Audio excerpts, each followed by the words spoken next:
ইরানের বিরুদ্ধে সামরিক অভিযান দীর্ঘায়িত করে কৌশলগত বিপর্যয়ের মুখে পড়েছে আমেরিকা। সর্বোচ্চ সামরিক শক্তি প্রয়োগ করলেও তেহরানের ক্ষমতা বলয় কিংবা পরমাণু কর্মসূচি ধ্বংস করা যায়নি। আমেরিকার দ্য নিউ ইয়র্কার ম্যাগাজিনের এক বিশ্লেষণধর্মী প্রতিবেদনে এসব কথা বলা হয়েছে। ইরানের বিরুদ্ধে ইসরায়েল ও আমেরিকার সামরিক অভিযান ৬ মাস পার করলেও অর্জিত হয়নি মূল উদ্দেশ্য। দ্য নিউ ইয়র্কার বলছে, সর্বোচ্চ নেতা আয়াতুল্লাহ আলী খামেনি নিহত হলেও ক্ষমতা টিকিয়ে রেখেছে তেহরান। উল্টো কৌশলগতভাবে গুরুত্বপূর্ণ হরমুজ প্রণালী অবরুদ্ধ করে বিশ্ব অর্থনীতি ও ট্রাম্প প্রশাসনের ওপর চরম চাপ সৃষ্টি করেছে দেশটি।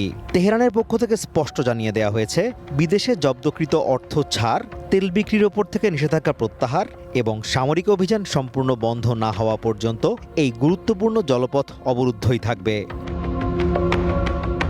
এদিকে দীর্ঘমেয়াদে মোতায়েন রাখা ও প্রয়োজনীয় সামগ্রীর সংকটে লোহিত সাগর ও পারস্য উপসাগরে থাকা আমেরিকার বিমানবাহী রণতরী ইউএসএস অ্যাব্রাহাম লিঙ্কনের সেনাদের মধ্যে চরম হতাশা দেখা দিয়েছে। তবে ওয়াশিংটন সব অভিযোগ অস্বীকার করে অনির্দিষ্টকালের জন্য সামুদ্রিক অবরোধ অব্যাহত রাখার ঘোষণা দিয়েছে।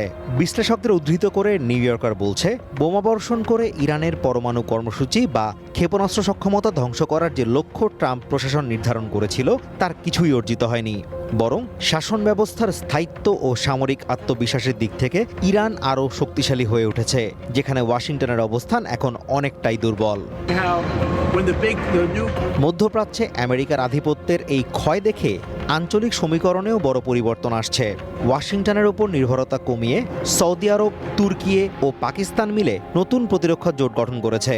কোনো কার্যকর রাজনৈতিক কৌশল ছাড়া কেবল সামরিক শক্তি প্রয়োগ করে ইরানের শাসন ব্যবস্থার পতন ঘটানোর ব্যর্থ আমেরিকার নীতি কেবল যুদ্ধকেই দীর্ঘায়িত করেনি, বরং বিশ্বমঞ্চে ওয়াশিংটনের ভাবমূর্তি ও প্রভাবকে ব্যাপকভাবে ক্ষুণ্ণ করেছে।